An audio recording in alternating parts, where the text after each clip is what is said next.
This is a Pod Dealers Network podcast. What is TWS podcast, episode, whatever, who cares at this point? Bar.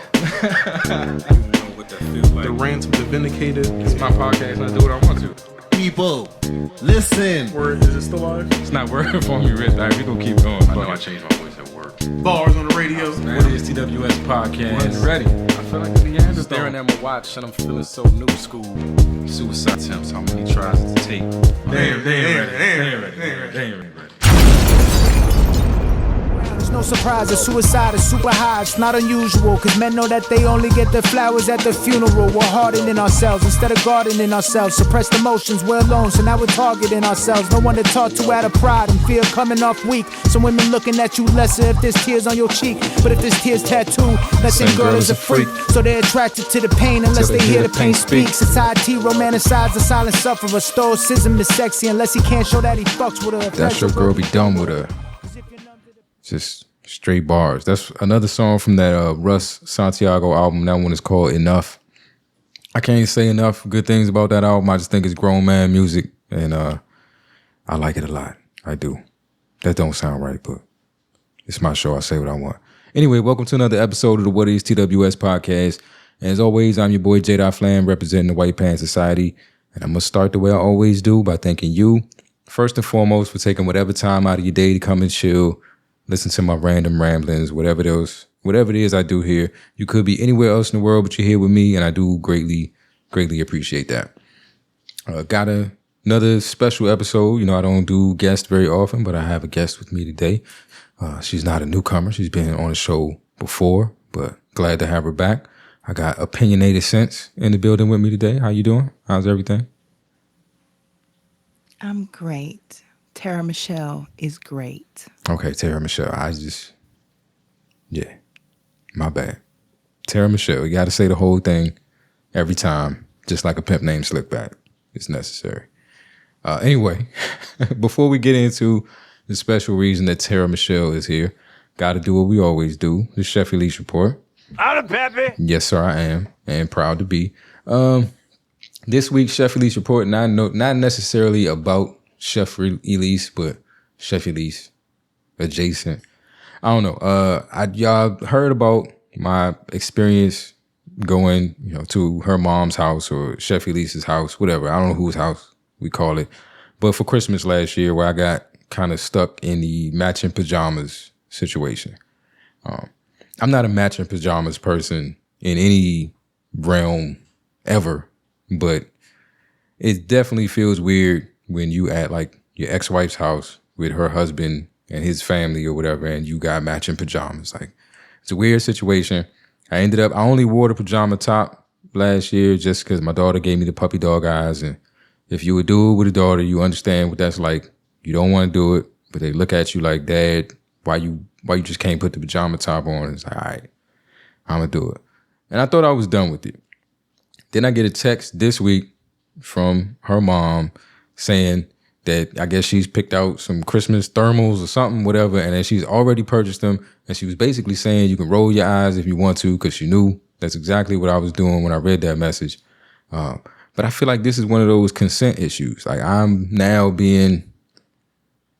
forced to do something without my consent. Everybody knows there's going to be enough pressure on me to get me to wear the matching stuff. It's still weird to me. I think it's being demonstrated that folks know I'm uncomfortable with it and they just don't care. We're going to do it anyway. So y'all will be the first to hear about this Christmas experience with these matching Christmas thermals that I know I'm going to wear. But I'm not going to be happy about it. And that's really been the Chef Elise Report for the week. Like, the things you do as a dad for your kids. I need somebody to feel my pain. And we're going to talk about that more in this episode, about dudes and what they go through and the pain we feel, and sometimes feeling like nobody understands it. That's why I'm telling you this story, because now I got to go do something that I'm wholeheartedly against, but so my little girl will be happy. And I feel like that's being weaponized against me. But anyway, that's the Chef Elise Report. We got other things to talk about. Out of Peppy. Yes, sir, I am. This is my little girl. Get me to do anything. Anyway, the reason I have TeraMichelle on the show today is I don't get a lot of feedback from the show, but typically the feedback that I get is that people enjoy my transparency and my willingness to, be vulnerable and talk about whatever it is that's going on with me or however I feel about something. Whether or not it's embarrassing or I'm shedding light on some dark times in my life, whatever it is, I don't do it. It doesn't come from a place of virtue. It's really a place of self-preservation. I lived in my head and felt like nobody knew me for so long, and that contributed to a lot of things that I went through. So I guess I've overcorrected to a certain extent, and at this point, I'm going to live in the open and, share everything so that I do feel like somebody knows me and I can accept the love and the friendship or whatever I get from people because I think they actually know who I am. So that was more than I needed to say. But I played that clip from Russ because it talked about dudes and grief. He mentions like the suicide rate amongst men being sky high. He mentioned, not being able to talk about how you feel out of pride. He mentioned not having anybody to talk to about these things if you did want to talk to them. And then he mentioned like our relationships with women and how sometimes we get the mixed message that you want us to be vulnerable and emotional with you. But a lot of men have probably had negative experiences doing that. It seems like women are attracted to a certain amount of pain until they actually have to be confronted with it. And so I wanted to have a conversation with TeraMichelle about, whatever questions she may have with how men deal with grief, the relationships that men have with women and other men in terms of how they express their emotions and the difficulties and the hurdles that we may have in those situations. So I don't know what people want to know. So that's why I have TeraMichelle here. She so graciously agreed to be you guys' representative and ask the questions that you want to know.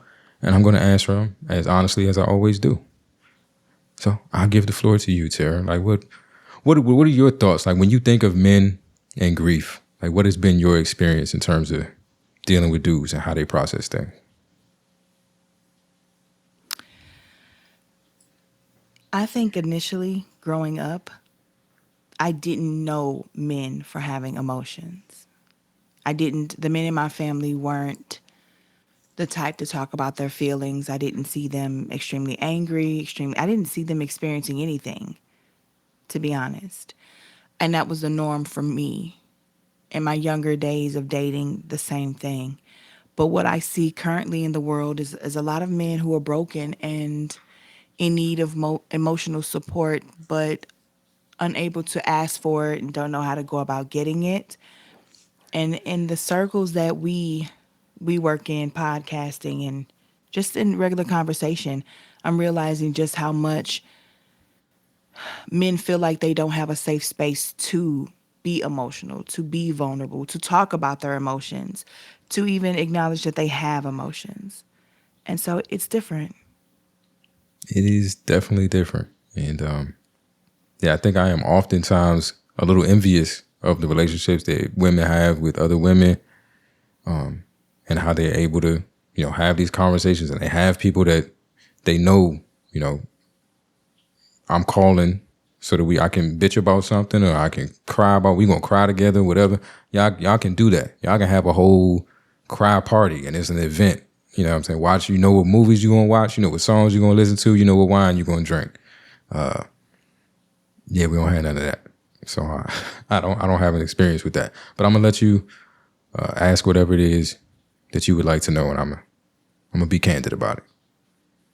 Okay. My first question is, what is your grieving process? That's an interesting question because as much introspection as I've done over the last couple of years with, coming back from some of the things I've come back from and, dealing with the depression and understanding that I experience it, I don't know that I have a defined grieving process. I think I can point to, a situation in particular, my aunt passing earlier this year. And I did the show. Like, I guess this show is a lot of my grieving process. When I'm going through something, I get on here and it is my way of talking to somebody without having to talk to somebody. I know I'm talking to, that someone is going to hear this. So it doesn't feel like I'm not speaking to a person, but there's nobody here in front of me that I have to confront their reaction to what I'm saying real time. I may get it later on or some point, down the road. But this show has become a lot of my grieving process. But other than that, like my aunt passed, and I talked on the show about how she was like my best friend growing up, and how close we were, and how many things that I do to this day that I can attribute to her. And I don't feel like I've ever really grieved that. I went immediately into protector mode. I went into making sure my mom was okay, making sure my nephew was okay. And, maybe some of that was avoidance. And, I tend to do that in other situations. I do stuff now where when I'm really going through something, you'll see the social media posts from me to say, what can Flan do for you? Because my strategy usually is when I am going through something to get out of that headspace by being of service to somebody else. And it works as a coping mechanism for me, but I don't know that it actually addresses, the grief or whatever the actual issue is in any kind of way. I think, my mantra for a while has been this too shall pass. So in whatever situation I'm in, I feel like it's temporary. The feeling is going to go away, and I just need to manage, my life while I feel that way. And I usually do that by trying to get involved in what somebody else has going on to get me out of my head. But long story short, I don't know that I have a grieving process. This show is probably as close to one as I have. Okay. So if you could envision that process, who would you like to be the person that you would lean on? Or how would you, what emotional support system would you like around and about you if you were going to start to have one? Yeah. That's another difficult question, because I know what the answer is for me, and I don't feel like that answer is healthy. When I think of being emotional or having a space to unpack my emotions, it usually is with, the woman I'm romantically involved with. That person is the closest person to me. They get to see parts of me and sides of me that nobody else gets to see. I mean, literally and emotionally, metaphor, however you want to look at it as. But they get to see me in a light that most people don't get to see me in. And for the majority of my life, that's the space that I've used.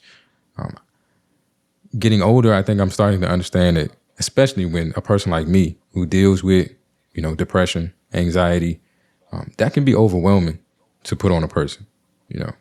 The frequency with which I may deal with some of these issues, or the intensity with which I deal with them, to put all of that weight of supporting, my emotional stability, or just allowing me to have that space, that's a lot to put on a person. Sometimes you can be the most positive person in the world, but if you have to just be confronted with someone else's negative thoughts and their negative spaces all the time, that can be too much. So I would like to say I want, a group of male friends or friends, whatever, they can be, I don't know.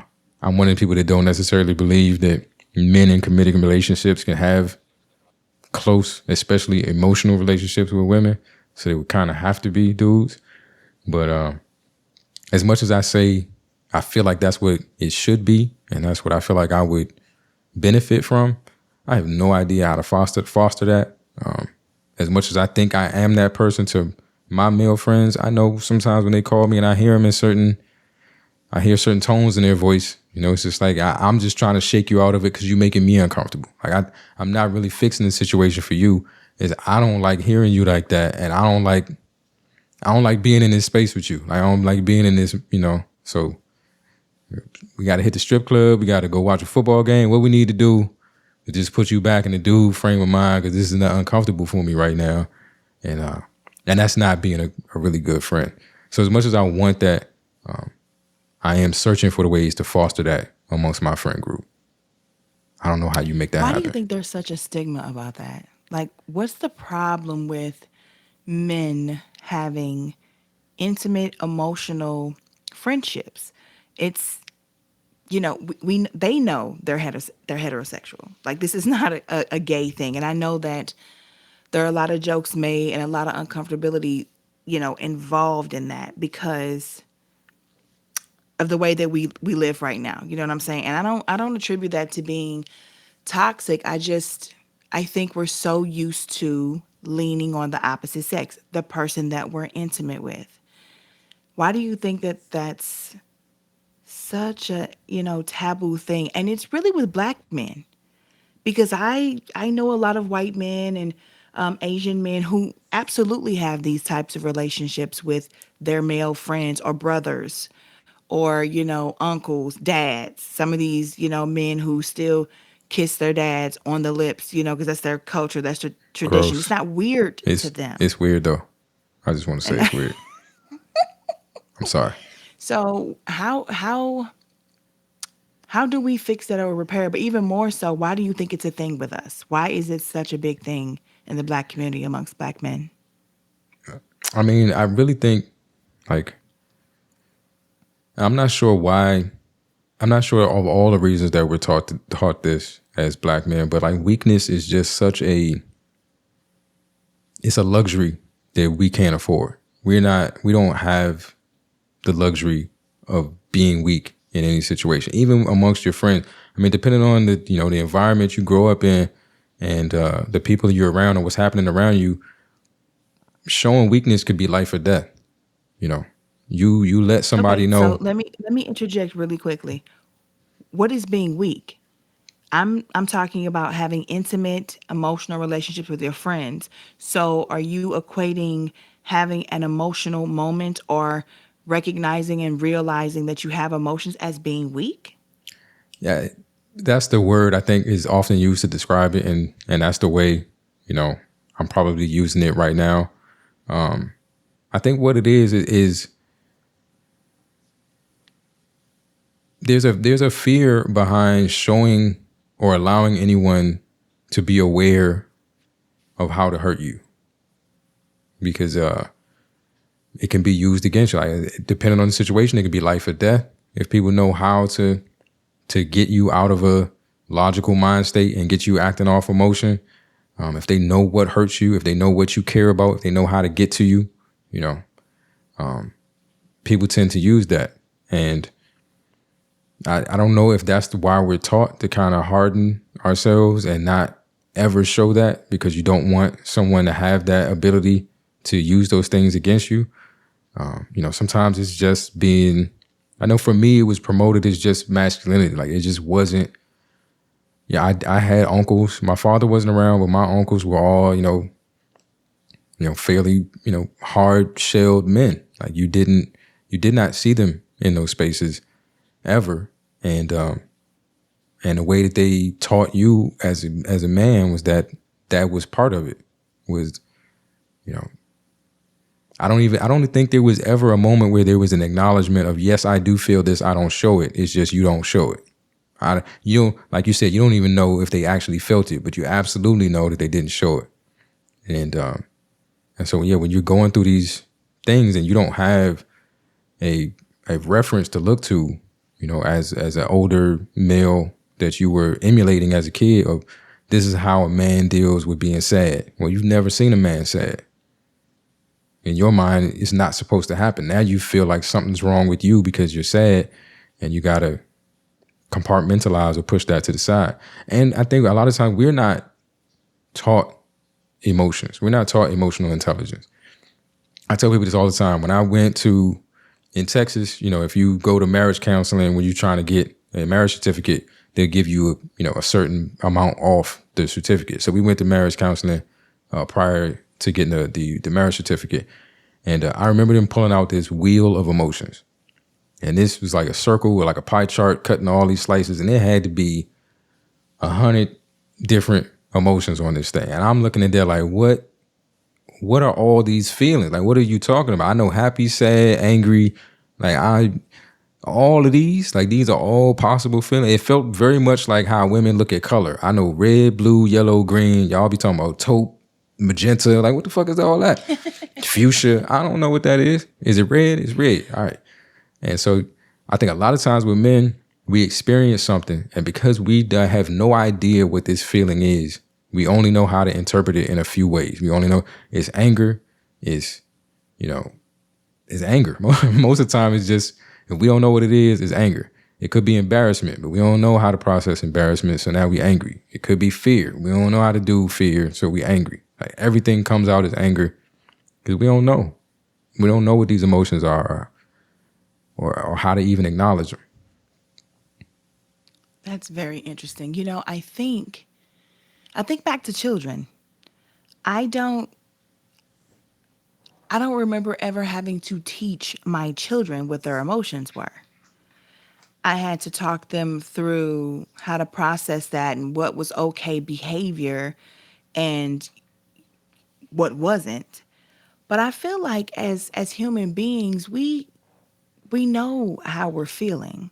I think based on what you just described, it's a repression that you guys are doing. You are intentionally repressing anything that you deem to be weak. So if you're a man, you can't have any fears. If you're a man, you can't be sad. So you guys are kind of sort of maybe turning everything into anger because that's more comfortable. A lot of people equate me myself equate anger with being strong, with showing strength, showing that you can't be broken, like biting back at the system or the person or the situation as some form of control.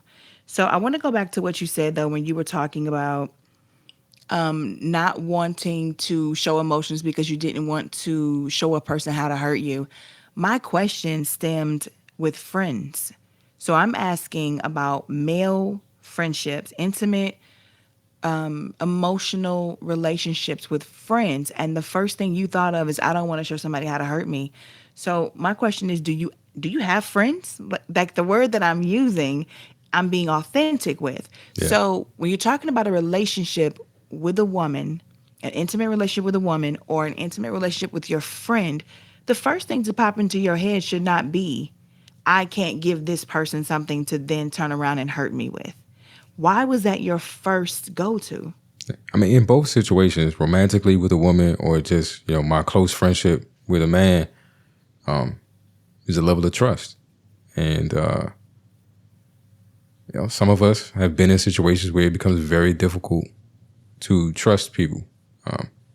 They say, the people closest to you are the people that can hurt you the most. And most of us learn that the hard way. We allow somebody in, they know the secrets, they know where to stick the knife, and when they get the opportunity, they do it. And then we learn, I can't do that again.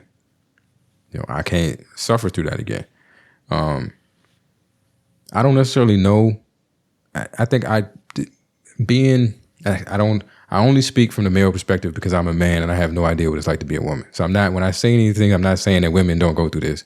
I wouldn't know. But there's so much competition in manhood. So much competition. You always feel like you're being graded against who's standing next to you. And when you're in a space, when you're in competition with people, even your friends, like even in a friend group, no dude wants to be the weakest dude in the group. Not everybody can be the alpha. Some people ain't trying to be the alpha, but nobody wants to be the can't get right dude in the group. So there's always some level of competition in there. No matter how close you are, no matter how much you love each other, nobody wants to be at the bottom. Pause. I said we said we weren't gonna do that, but nobody wants to be, no one wants to be the bottom rung of the thing. So there's always a level of competition.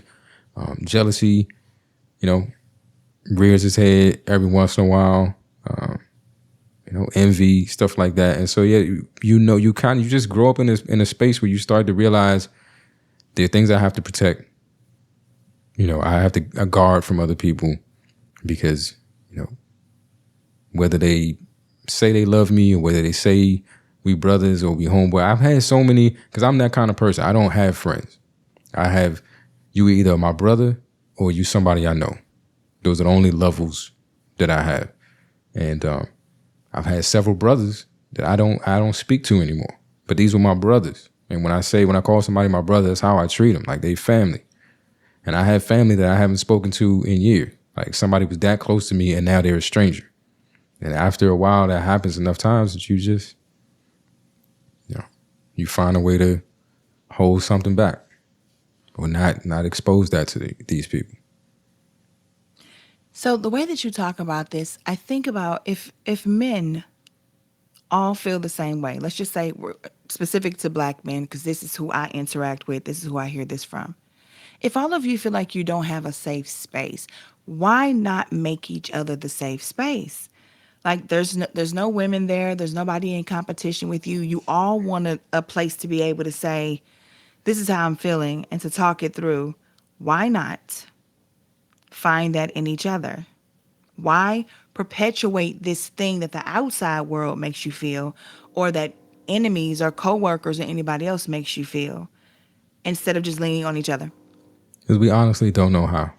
We really don't know how. And as I'm saying it, I don't know how to put it into practice. Like I said, there was a point, and I'm somewhat growing out of it, but not fully. Like I've just gotten to the point where I can tell another man I love him, and understand that that's not weird, but that took a lot of work. And there's a lot of my own emotion that I don't necessarily understand. And so if I don't understand my emotions and then you over there being emotional, it makes most men uncomfortable. We're not really comfortable with seeing y'all emotional. We don't know what we're supposed to do. We just, bear hug or whatever, kiss on the forehead.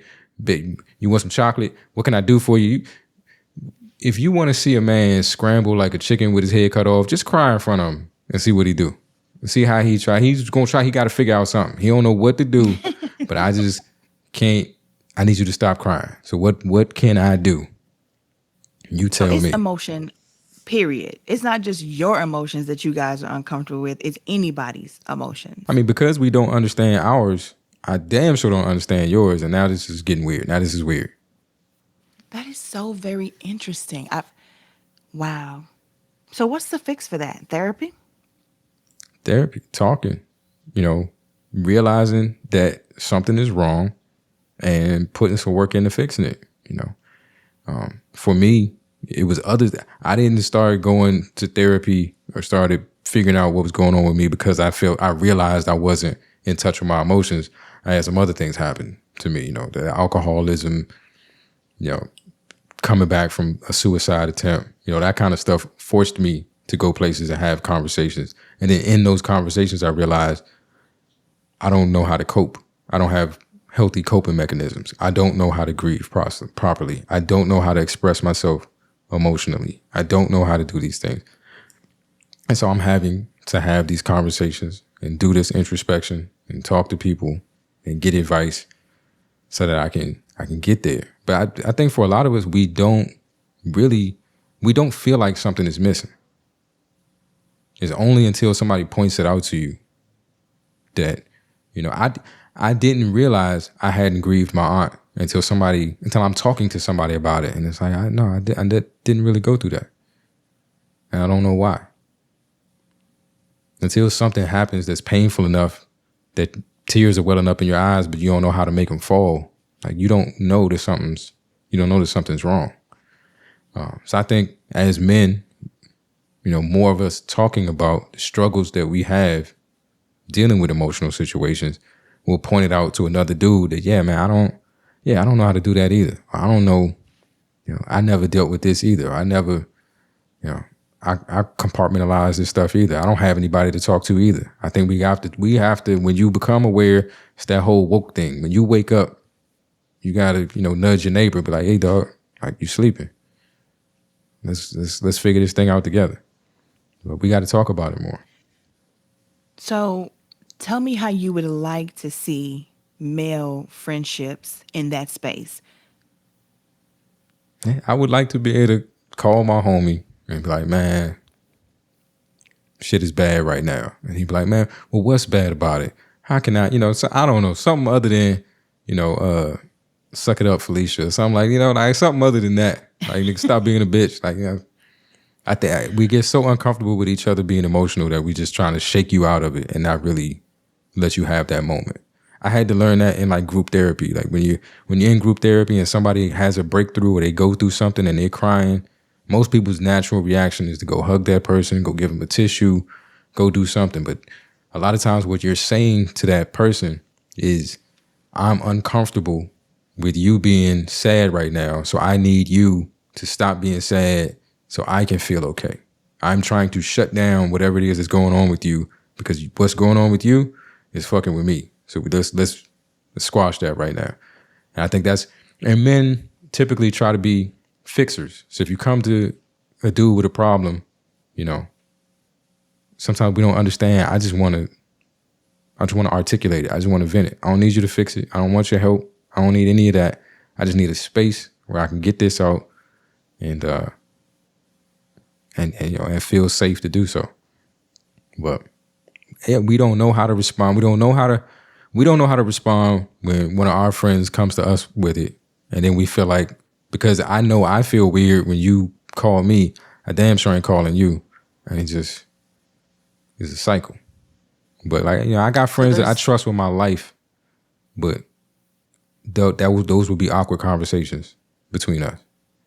And so there's clearly a lot of work that needs to be done in that space. Yeah. With men.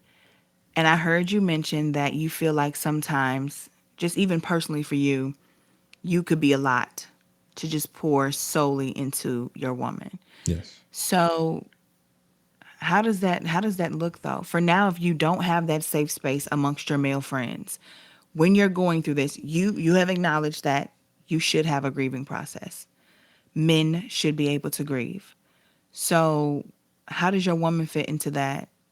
As much as you don't want to overload her with it, how do you envision a safe enough balance to utilize her? Or are you hiding that part of you from her as well?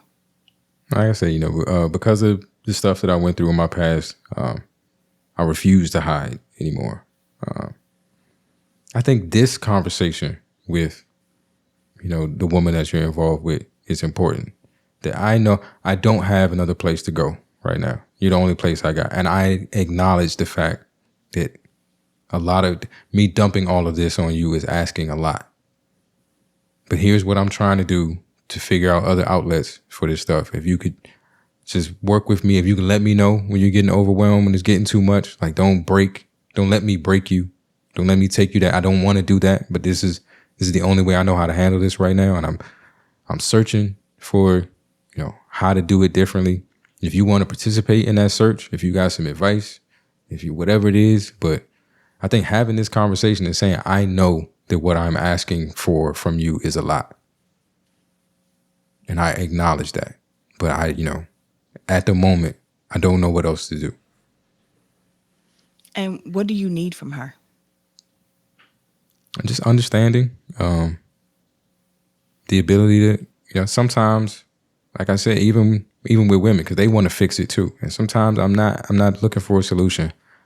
I just need to say this out loud. I just need to, sometimes I'm talking through it and I just need a sounding board, someone to, to be there. Because it's amazing how you can, and maybe you've experienced this, you can be talking to yourself. And when you're so emotional, you agree with everything that you're saying. So it sounds perfectly logical when you're talking to yourself, even if you're saying it out loud. The moment you start talking to another person and someone else is hearing what you're saying, you start realizing how dumb what the fuck you saying. Sometimes that's all you need is another person to be there and to hear you say the words. And then you realize, I feel a little embarrassed to be saying this. Maybe something is wrong with the way I'm thinking, but I needed to have that moment with you in order to come to that realization. That's beautiful. And do you have that safe space now in your relationship? I do. I'm blessed. Oh, you're blessed. That's so adorable. Adorable. I love that. I'm so lucky. How do you move forward from here with trying to map out a grieving process for yourself? Even having the example about your aunt, do you feel like you can just keep moving forward the way that you have, or do you feel like you need to, at some point, really fully process that loss? Yeah, I do need to stop and at some point process the loss. Again, I'm not exactly sure what that looks like. I think, doing the episode, for me, was a good thing. I may need to go back and listen to it and just hear what I sounded like. Reconnect. with those feelings so that I can, let them play out fully. Talking to people who I know understand. My mom understands, and I think I've been avoiding that conversation.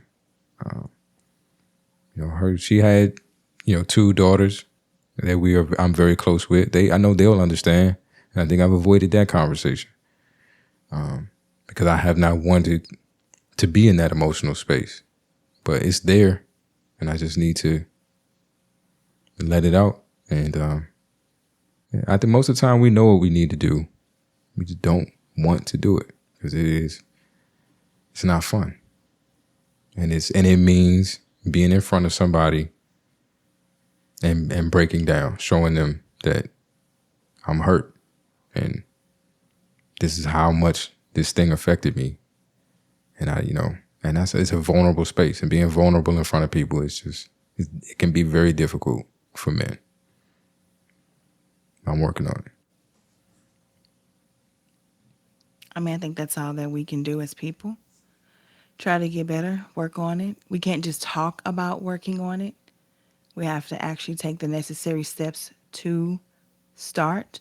So where do you think you will start with that process? Is it a phone call to your mom? Is it a phone call to her daughters? I'll probably start with my Is it mom. listening to your show that you did and trying to process and listen to how you sound? Like, which one of those things do you think you do first? The easiest one is listening to my show because that don't involve anybody else, and I can get to be vulnerable in front of myself, which is a benefit to podcasting.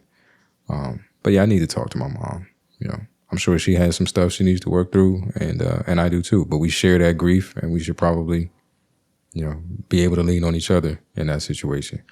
But I just want to say, like even having someone ask you these questions, and now having to formulate answers for them, push you in a space where I'm thinking about things that I wouldn't necessarily have been thinking about.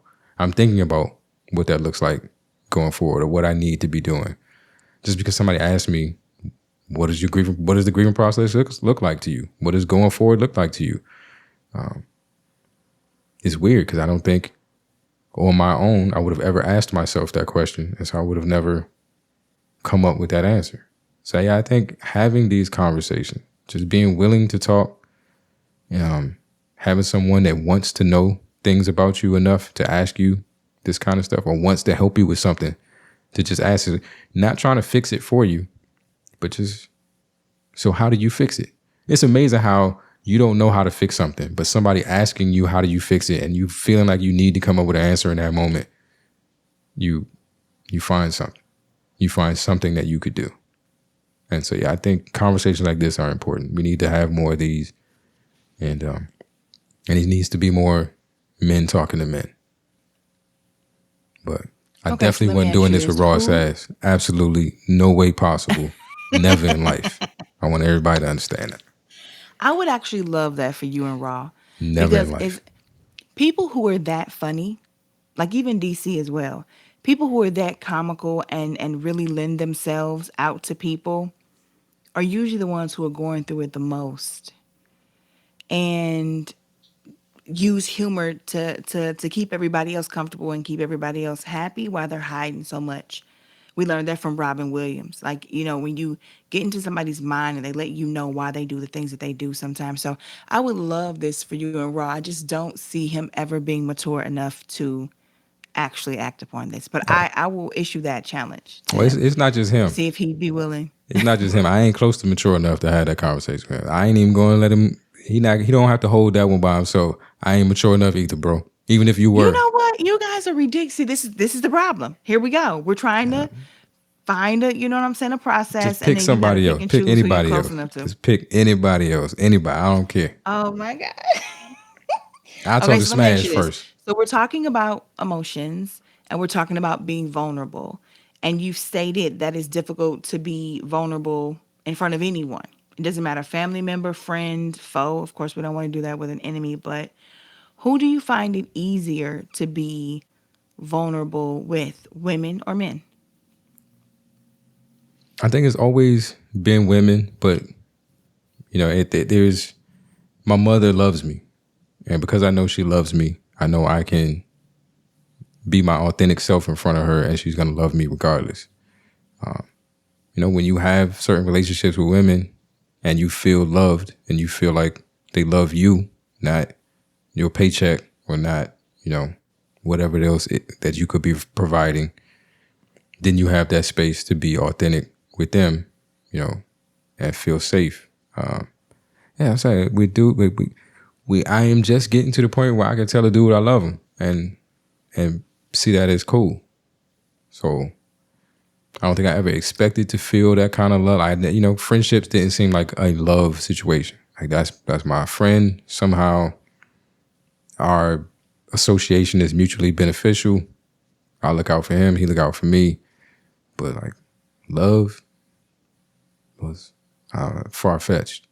So I think you have to. It's always been easier for me with women because the relationships I have with women, be they family or romantic, that's always a component in there that you love me for me or you love me, and you want to know everything there is about me. I don't want to know anything about Ross says. Nothing. You know what? You guys you're brothers. So it's funny how both of y'all play that role. I don't believe either of you. I think that if either of you needed the other, you guys would be there. You're just ridiculous. Okay. This has been a very interesting conversation. Yes. Has there Do been you anything feel that you've taken away from how possibly men process things from the tangents that I've gone on tonight?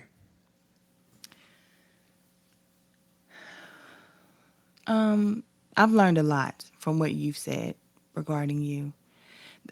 You just, I've told you this before, you don't present the way that you truly are to me. Like I told you before, you were always the quiet guy.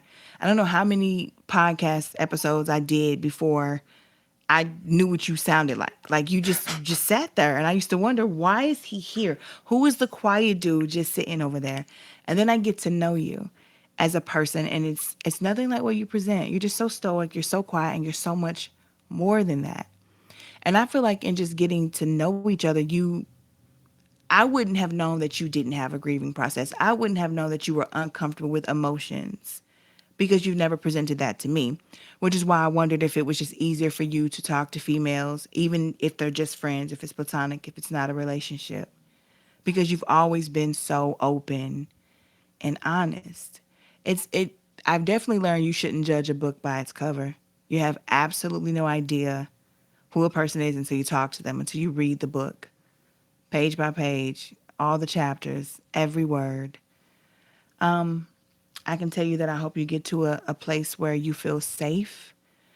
I would like for you and all men to get to a place where you feel like, despite what I've been through, despite what others have done to me, I don't want to approach new people, new friendships, new relationships with, oh, I can't be vulnerable, or I can't be honest, I can't be open because this happened to me.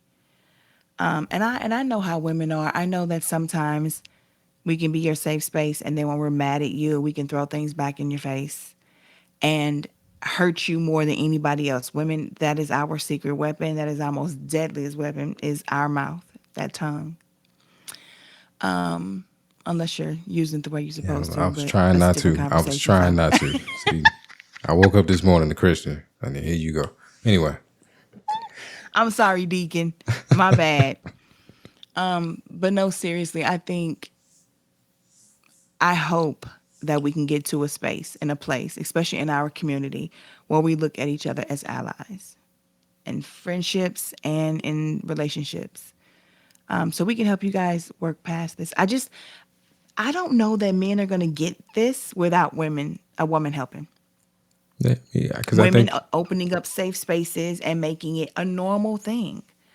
I just, I want that for you guys because something's happening. There is definitely a shift. The men, the emo men, as we call them now, are cracking under pressure. And it's all a bunch of emotional, turmoil. They're unstable emotionally. and we need them. And it's not about I need you to heal overnight. I need you to, suck it up, buttercup. It's how do we fix it and get you to a place to where you don't get back there? How do we normalize men processing their emotions, not just grief, all of the emotions? How do we give you safe spaces everywhere you go to just be human, the same way that we're allowed? We can have complete epic meltdowns, and we're not thought of as, well, I guess we are thought of as being weak, but we're thought of as being the weaker of the two anyway. So you guys expect it of us because we're so emotional. We're women. But if we take away that stigma, if you stop talking about us like that for being emotional, because that's probably another reason why you guys think being emotional is weak, because you see us as being super emotional or What emotionally what happens unstable most of the time when you and don't see a want to be man that. get emotional? The insult that people try to throw at him is he's acting Is you acting like a like a, woman. yep. Or that's not the word that they use, but yep. Yeah, I'm trying to be nice. This is true. So we need to normalize it all the way around. The conversation needs to stop painting having emotions as being negative. And I don't really have an answer as to how you fix that other than you yourself. It starts with all of us. You stop doing it. I stop doing it. We stop allowing people to do it around us. And then maybe we change the narrative. Yeah, and I think these conversations are where things start. When we can, one, acknowledge that there's a problem and just start the conversation about what the fix is. We're not going to come up with all the answers in any one conversation, but if you can't plot a course anywhere if you can't be, honest with yourself about where you are right now. What it says, somebody once said, like, in order to be free, one must first become acutely aware that they're a slave. Like, if you want to get out of whatever situation you're in, you need to first admit where you are. And so we need to admit that there's a problem, that we don't know how to communicate. We don't know how to express emotions. We don't know how to cope. We don't know how to handle these things. And then start talking about how to do it. And maybe lean on people who have more experience, like women, with processing these things. But I do you think guys it causes do. a strain between men and women in our community that you guys have to bear the brunt solely of like all of this stuff. And we know black men go through a lot. And the only place we pour that stuff out on is you guys. I mean, it's a lot to have to hold on to for a person. And it can be too much. We need to understand that it's too much for you and find better ways to do it. And, maybe if you guys understood that we don't have nowhere else to go, we'll find some sort of compromise in the middle somewhere. I agree wholeheartedly. I see it in you. So I think you'll figure it out. I mean, look, I've seen you and Ravage. I've seen you and Savage go back and forth. And when you say something, she'll say, I love you. You say, I love you too. I tell you that I love you. You tell me you love me back. So I know that you have other places you can go to talk about things. Oh, I ain't talking about nothing So with you don't Savage just have either. to. I need that to be clear as well. You could just be talking to Savage about wanting a road rage incident. It doesn't have to be too intimate, but you do have other spaces that you can talk to people in and things you can talk to them about. But I'm pretty sure that your woman can handle it. She seems pretty strong. And I think that you guys have a great dynamic.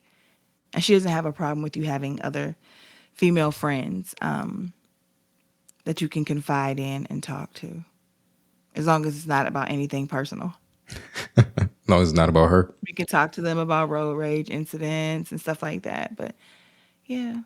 So in that space though, when men and women, this is a really good question. When men and women, we go through things every day. You got a household with two people who work.